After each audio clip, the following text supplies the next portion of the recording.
I'm Kourtney Smith. And I'm Elyse Sharp. And we are two Shakespeare nerds who decided to make a podcast about our love for Shakespeare. In this podcast, we will tackle as many dimensions to Shakespeare's plays as we can by looking at the text, examining the historical context in which it was written, and how the text is viewed through modern lenses of feminism, racism, classism, colonialism, nationalism, ableism, all of the isms. We will discuss how his plays shaped both the past and present, and, as actors, how his plays can be responsibly performed today. All while trying our best to approach his works without giving in to bardolatry. So, Shakespeare Anyone?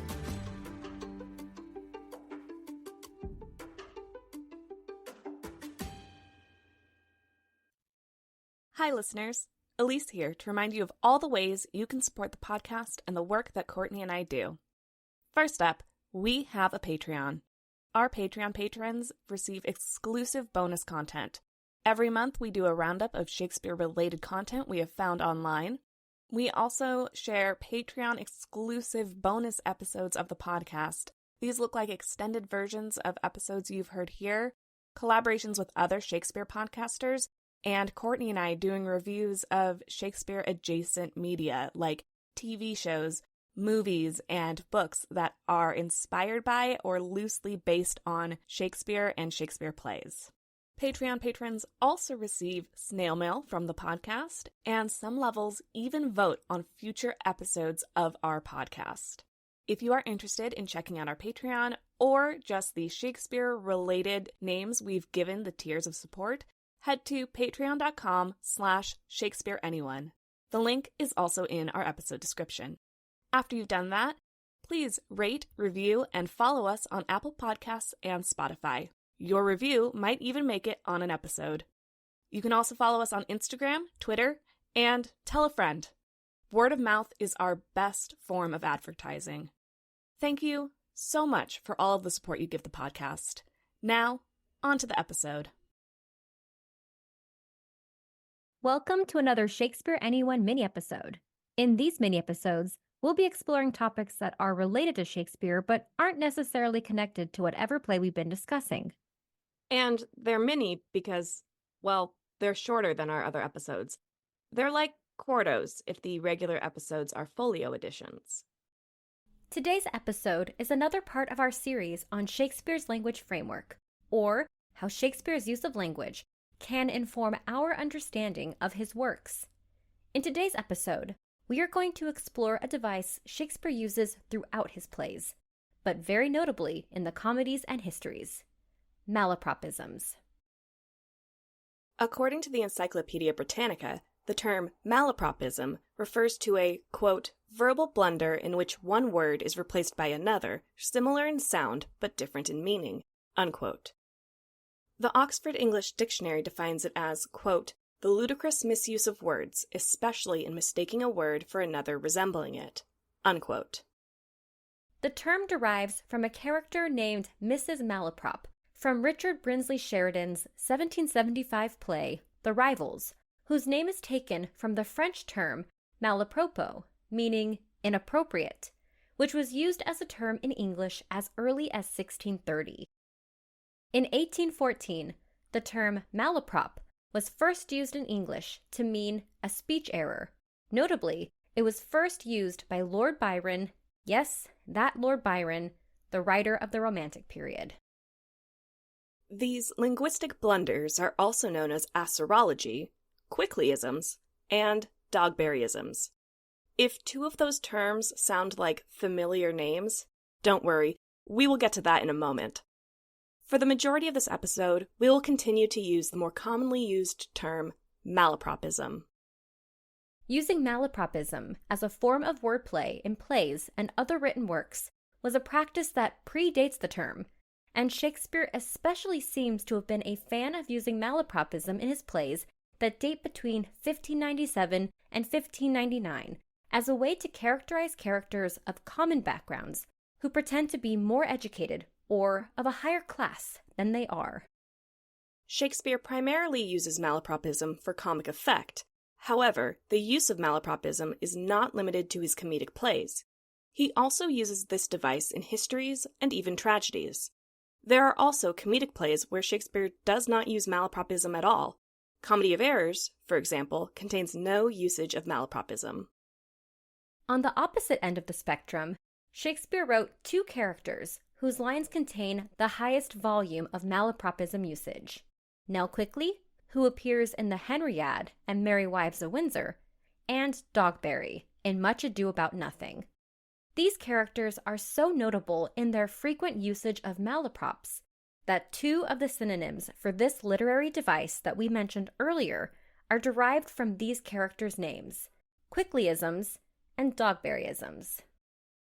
In a 2017 linguistic survey of the 14 Shakespeare plays containing instances of malapropism, Marieke Keller notes 11 additional subcategories for Shakespearean malapropism and provides examples of each subcategory.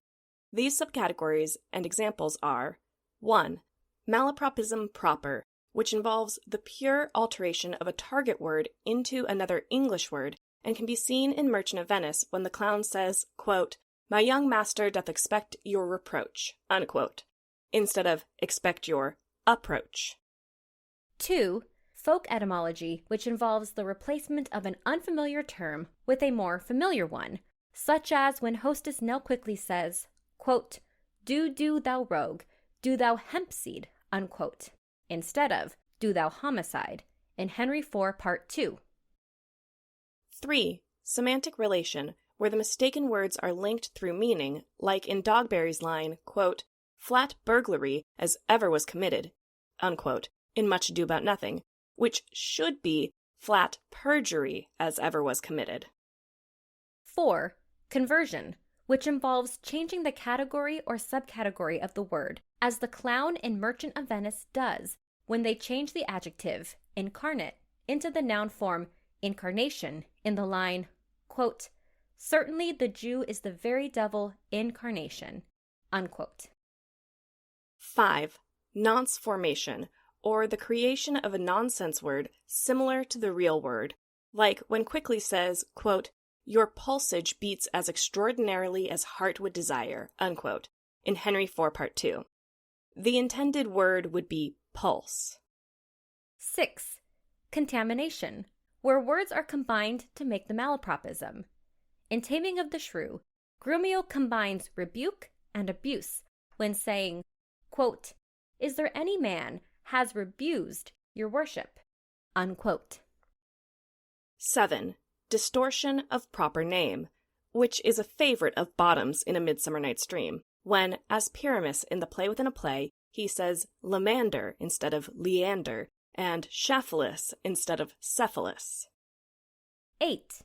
Uneducated pronunciation, as seen in the speech of Bevis in Henry VI, Part 2, when he pronounces ergo as, quote, argo, their thread of life is spun, unquote. 9. Foreigner speech, showcased in the character Caius in Merry Wives of Windsor, when he says, quote, a box, a green a box, do intend vat I speak, unquote. And intend may take the place of apprehend or understand. 10. Variant, now obsolete.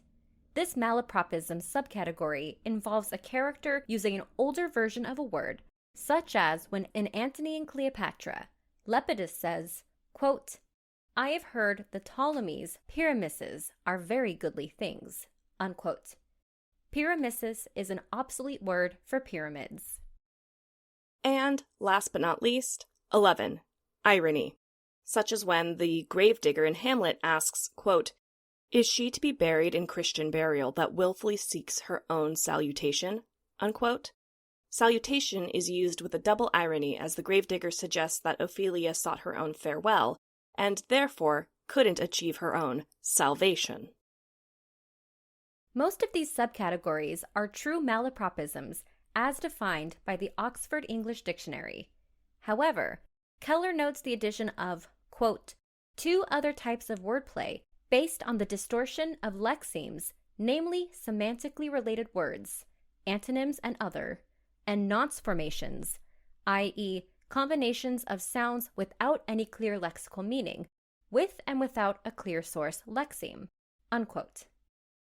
For reference, a lexeme is a linguistic unit made up of words that are related through inflection and approximately corresponds to forms of the same root word. For example, the words run, runs, running, and ran are all part of the same English lexeme. Keller also includes folk etymology and contamination, or the combination of two words, as a subcategory because the decoding process through which the intended word is understood is, quote, similar or the same as in prototypical malapropisms, unquote. To better understand what specific changes to words help make the comedy of malapropisms, Keller took a closer look at three subcategories: malapropism proper, nonce formation, and semantic relation. This resulted in a close study of 121 instances of malapropisms. Of these 121, the most commonly occurring malapropism subcategory was proper malapropism, followed by semantic relation, and then nonce formation. Keller notes that malapropisms involve some alteration of the intended word. The study looked closer at where the alteration to the intended word happened within the word structure, e.g., prefix, root, or suffix, and found that the most common way Shakespeare alters a word to make it a malapropism is a change to the beginning of the word. Additionally, Keller found that where the alteration occurs within the word correlates to the type of malapropism. It is more common for true malapropisms to have the alteration at the beginning of the word or in the prefix. For example, a change of inhibit to exhibit. Alterations made to the middle of the word, like Sir Andrew Aguecheek's alteration of incarnate into the nonsense word incarnate in Twelfth Night, are likely the result in nonce formations. And last but not least, alterations made at the end of the word or the suffix are likely to occur in instances of semantic relation. For example, jealous into jealousy. Another interesting feature of malapropisms noted by Keller's study is that the syllables of the intended word are rarely changed through the alteration used to create a malapropism.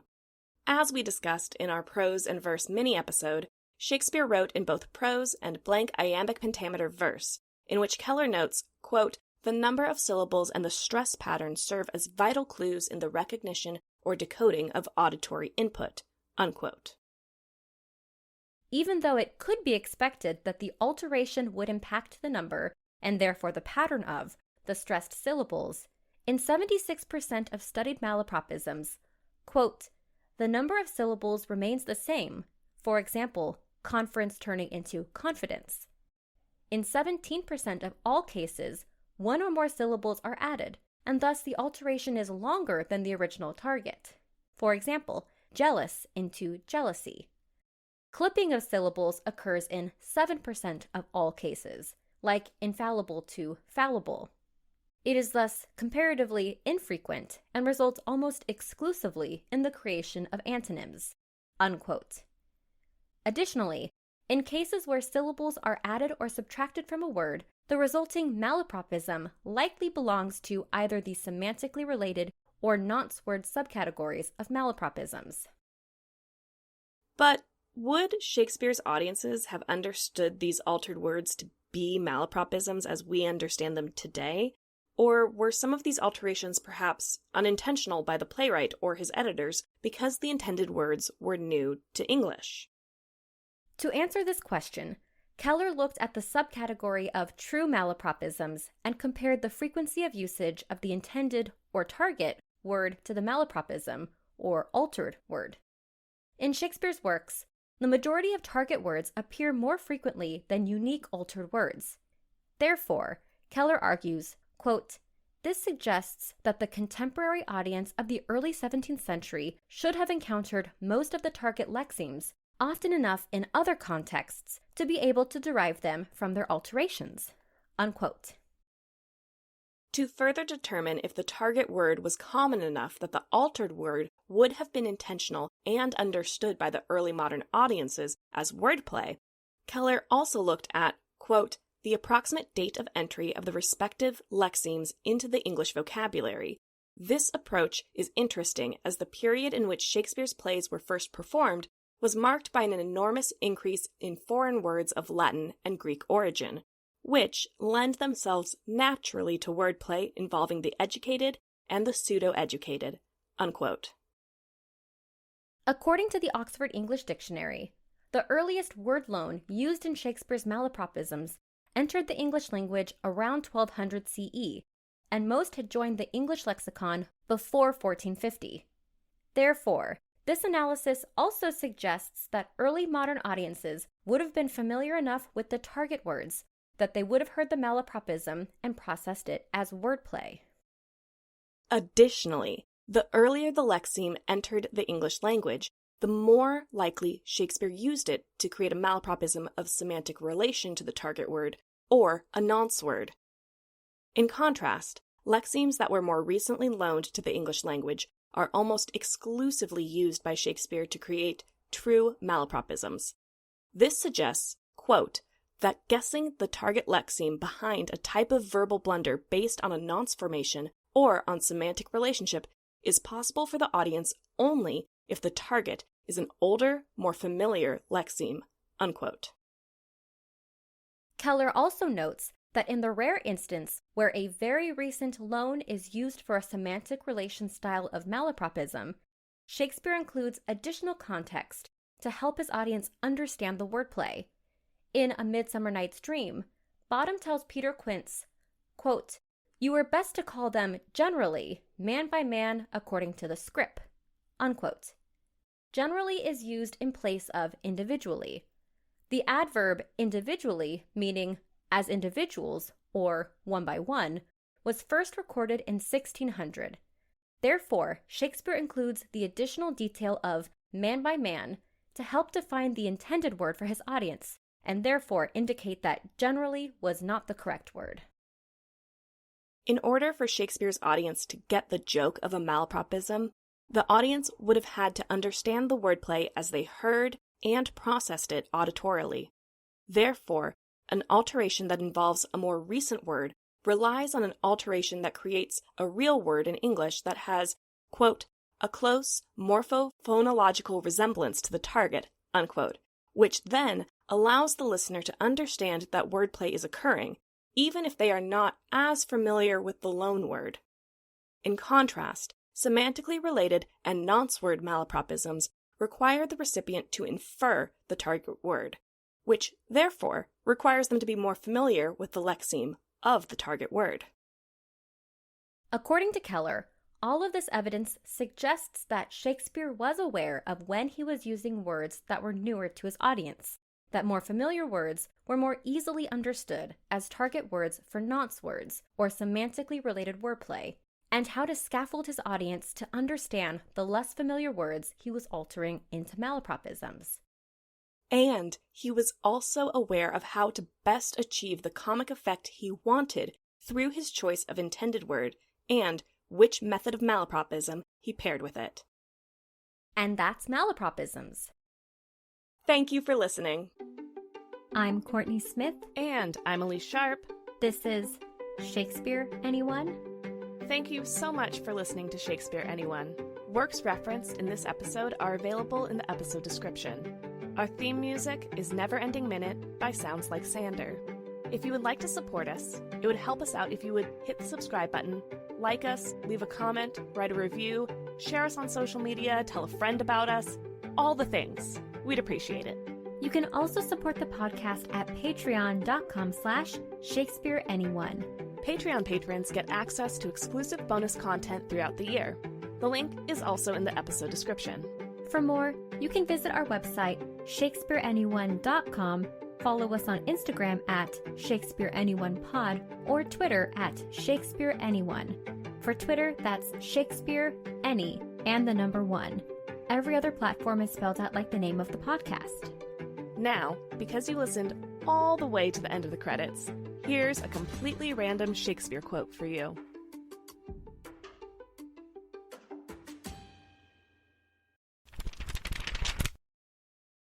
From Henry IV, Part 1, Act 2, Scene 4, said by Hotspur. And when I am a horseback, I will swear I love thee infinitely.